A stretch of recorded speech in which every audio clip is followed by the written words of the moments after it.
Fica em pé, irmão, vamos orar ao Senhor.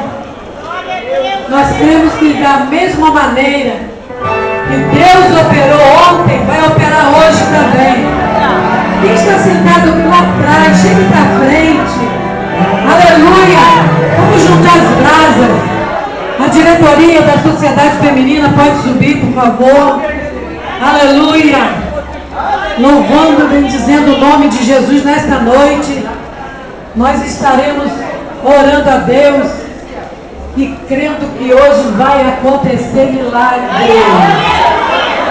A equipe de louvor vai se preparando para louvar o Senhor em 2 hinos. Aleluia!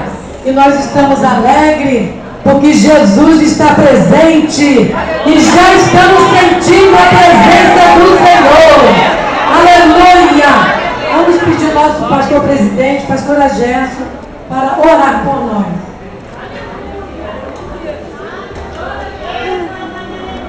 A paz do Senhor, meus irmãos, que adoramos o Senhor e glorificamos o teu santo e glorioso nome, pela tua santa igreja e a festividade, Senhor, das nossas irmãs.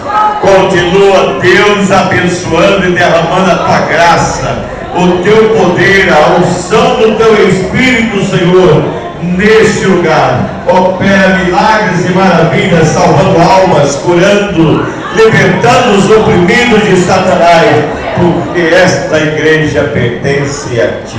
Amém, Senhor. Ainda em pé, equipe de louvor, louvando ao Senhor. Vamos louvar a Deus com alegria, porque Ele é digno de toda glória, toda honra. Aleluia. Há poder